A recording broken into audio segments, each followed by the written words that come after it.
vecino de Fuenlabrada daba la voz de alarma a las 6 de la mañana. Escuché los disparos y iba una chica diciendo lo ha matado, la ha disparado en la cabeza y lo ha matado. La víctima era un joven de 21 años que ha muerto tiroteado durante una reyerta en las inmediaciones de una discoteca. Hay otros 2 heridos por bala y un tercero por cortes con cristales. Los agresores, 2 varones aún sin identificar, se han dado a la fuga. En Alcorcón, otras 2 reyertas se saldaban este sábado con un joven de 19 años muerto de un disparo y otro herido con un machete. No tenemos todavía datos que relacionen lo pasado en Alcorcón con lo que ha pasado ahora. La investigación sigue abierta, pero la policía no descarta que sean enfrentamientos entre bandas juveniles, asunto que preocupa al gobierno, aunque llama a la calma. No hay un incremento más allá de lo que desgraciadamente ya enfrentamos. Algunos sindicatos policiales han alertado sobre el uso de pistolas en estas reyertas. El arma de fuego en la calle nos preocupa, ya no solo por la inseguridad que generan todos los ciudadanos, sino la inseguridad que genera en nuestros propios compañeros. Desde la Comunidad de Madrid piden aumentar los esfuerzos. Estamos ante una delincuencia organizada que lo que requiere es mucha inteligencia policial, no mucho trabajo precisamente de investigación. Policía Judicial y Brigada de Información ya trabajan conjuntamente para esclarecer lo sucedido en ambos casos.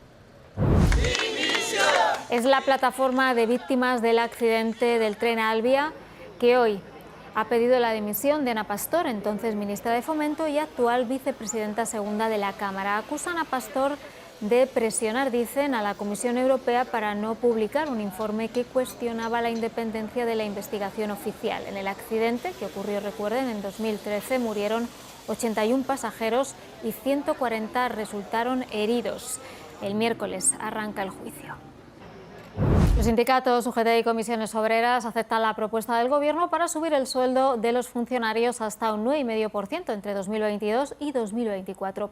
Para este año, además de la subida del 2%, que ya se aplica desde enero, los funcionarios verían incrementado su salario en un 1,5% adicional, y esto lo recibirían en una sola paga antes de finales de año. Además de la subida, los sindicatos han valorado otras medidas laborales, como la posibilidad de recuperar la jornada de 35 horas semanales o aumentar la tasa de reposición. El CSIC, por su parte, ha rechazado la propuesta y esta tarde vuelven a reunirse. El 28% de los jóvenes en España no tiene el bachillerato, una cifra que duplica la de los países de la OCDE y nos sitúa entre los peores de Europa. Son datos del último informe de la OCDE sobre educación. En cambio, desde el año 2000 ha subido el nivel educativo en nuestro país. Casi la mitad de los jóvenes de entre 25 y 34 años tiene títulos superiores. Un gesto tan cotidiano como regar patios, jardines, baldear calles con agua potable está desde hoy prohibido en Sevilla. Los coches solo se pueden lavar con manguera en establecimientos autorizados y las fuentes, sin sistema de recuperación, tienen ya que cortar sus chorros. Pues me parecen necesarias. Muchos jardines y muchas parcelas en las casas y pum. Evidentemente cambiar los hábitos del uso del agua, que es un bien escaso. El jardín no lo voy a regar. La escasez de lluvias y los embalses al 42% de su capacidad obliga, aseguran los ayuntamientos, a emitir estos bandos de alerta por sequía. Hacemos un llamamiento que yo estoy seguro que los sevillanos van a responder de consumir el agua imprescindible. Restricciones en Sevilla y en otros 41 municipios. En total afectan a 1.400.000 ciudadanos. El objetivo es reducir el consumo de agua potable a 90 litros por persona al día. Cada gota de agua que se nos vaya ahora mismo de forma descuidada es una gota de agua que nos puede hacer falta en el futuro para no tener cortes de agua. El abastecimiento para uso doméstico está garantizado para 2 años, pero insisten, no cumplir estas medidas conllevará sanciones desde 30 euros hasta 1.800, por ejemplo, por llenar una piscina sin depuradora. Moscú quiere afianzar en el plano legal la adhesión de Donetsk y Lugansk al este y de Zaporilla y Jersón al sur, las 4 provincias ucranianas sometidas a referéndum para formar parte de Rusia. El Kremlin ha anunciado nuevas consultas en Jersón y Zaporilla para fijar sus fronteras. Además, ya han anunciado que preparan unos presupuestos que tengan en cuenta los nuevos territorios donde viven millones de personas, de ciudadanos rusos que tienen todo el derecho a recibir ayudas, ha señalado la presidenta del Consejo de la Federación. En el plano bélico, la amenaza nuclear sigue muy presente. La petición del líder checheno Kadyrov a Rusia de que utilice armas atómicas de bajo impacto todavía colea. Desde el Kremlin creen que se ha dejado llevar por las emociones y que en este tema es necesario tener un enfoque equilibrado. Los servicios de inteligencia de la OTAN han alertado de la movilización de un submarino ruso equipado con un misil nuclear apodado el arma del apocalipsis. Creen que podrían querer hacer pruebas con él.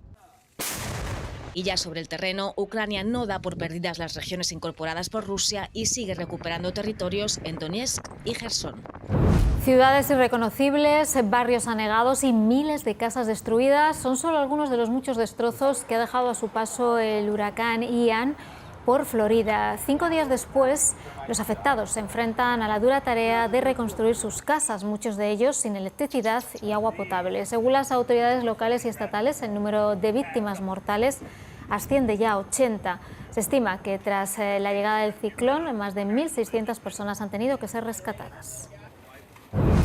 Sensación agridulce entre el puñado de simpatizantes que esperaban una salida triunfal de Lula da Silva a las puertas de este hotel de Sao Paulo. La definitiva resurrección política del líder izquierdista tendrá que esperar hasta la segunda vuelta. Ha ganado con el 48% de los votos frente al 43% del ultraderechista Jair Bolsonaro. Lula trató de dar un aire optimista al resultado, diciendo que es solo una prórroga y que espera tener un cara a cara con el actual presidente para saber si seguirá mintiendo. Fazer debate tete a tete con el presidente de la República.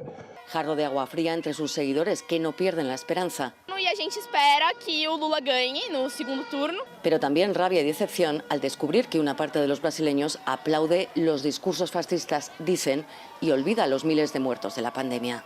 Que votam num genocida, num fascista, numa pessoa que só prega o ódio. El bolsonarismo entierra a la derecha moderada. Estará muy fuerte en el Congreso. Para Bolsonaro, el resultado de las elecciones muestra que hay voluntad de cambio y aseguró que mostrará a los brasileños que el país no puede correr el riesgo de perder su libertad si cae en manos de la izquierda. O Brasil caminhar com a esquerda nos caminhos da Venezuela, da Argentina. Lula da Silva y Jair Bolsonaro irán a una segunda vuelta el 30 de octubre, un duelo final que promete ser de infarto y preocupa que escale el clima de violencia política que se vive en estas elecciones. La rebaja del 45% a las rentas más altas se ha convertido en una enorme distracción de lo que de verdad importa, que es nuestro plan para la economía británica. Es el ministro de Finanzas, Kwasi Kwarteng, argumentando por qué la carga impositiva para los más ricos finalmente no se alivia y se queda como está. Una decisión que significa un cambio de 180 grados en la política del Ejecutivo y que contradice el programa de la primera ministra Liz Truss, que apenas 24 horas antes se comprometió a mantener esa reducción fiscal, pero apuntando a un responsable. Fue idea del ministro, afirmó. Polémica servida en un asunto central para el nuevo Ejecutivo británico y en medio del Congreso del Partido Conservador, que debía ser algo así como la luna de miel entre la formación y la nueva primera ministra, pero que se muestra ahora dividido entre quienes piden la destitución del ministro de Finanzas y los que desde hace días exigen por carta una moción de censura para destituir a Truss, que no lleva ni un mes en el cargo. Y al pánico financiero se suma ahora el vértigo al descalabro electoral, porque una encuesta publicada recientemente por el rotativo The Times otorgaba al Partido Laborista en la oposición 33 puntos de ventaja sobre los conservadores en el gobierno. Desolación en los miembros del equipo de fútbol indonesio Arema al acudir a depositar flores ante el memorial por las al menos 125 víctimas, entre ellas 32 menores, erigido en la entrada del estadio. Venimos a pedir perdón a las familias, decía el entrenador chileno Javier Roca. El resultado de un partido no merece perder vidas humanas. El Arema se ha ofrecido a pagar indemnizaciones, aunque el gobierno ya ha dicho que en 1 o 2 días entregará el equivalente a $3.200 a las familias de las víctimas. En el estadio, un equipo de forenses trabaja ya recogiendo pruebas que ayuden a la investigación. Se encargará una comisión independiente. Habrá ministros, miembros de organizaciones deportivas, académicos y medios de comunicación.